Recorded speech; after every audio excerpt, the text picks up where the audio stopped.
Thank you very much. Let's bring in MSNOW senior transportation reporter Josh Einiger with the very latest on the shutting down of Spirit Airlines.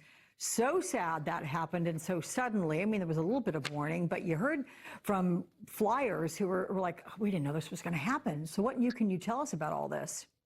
Well, flyers, some passengers who really weren't paying attention didn't know what was going to happen, Alex. But I want to start right now with the toll this has taken on the workers, the employees of Spirit. Somewhere between maybe 13, 14, and 20,000 people, depending on how you count. There were a lot of people who'd already been furloughed. But we're hearing now from the Association of Flight Attendants, which represents around 5,500 workers from Spirit.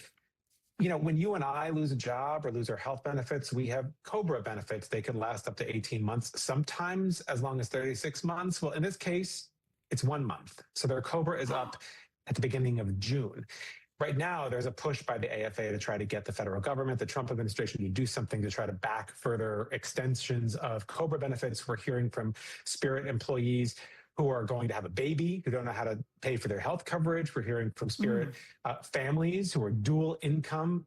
Both spouses were employed by Spirit who now have no income at all. The AFA says even that some of its members have been calling into suicide hotlines. So it's really a dire situation in the wreckage of this airline, which was a key player in keeping fares low. And then we get, of course, to the thousands of passengers who are trying to be made whole out of all this.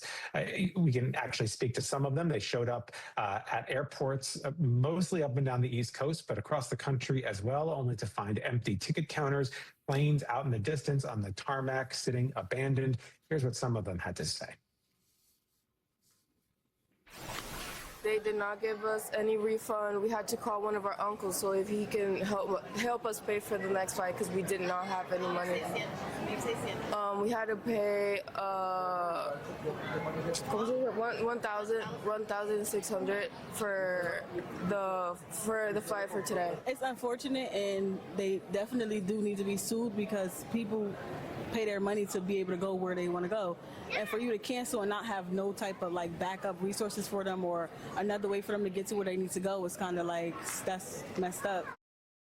If she wants to sue over this, Alex, she's going to have to take a number. There are going to be long, long lines of creditors trying to get what they can out of the carcass that was Spirit. They are refunding tickets, they say, that were booked on the Spirit website with credit cards, but if you use a third-party service or a credit from a past flight that you had canceled, you might have to literally file with the bankruptcy court to try to get that money back. Alex. Oh, boy. More insult to injury there. Okay, thank you so much.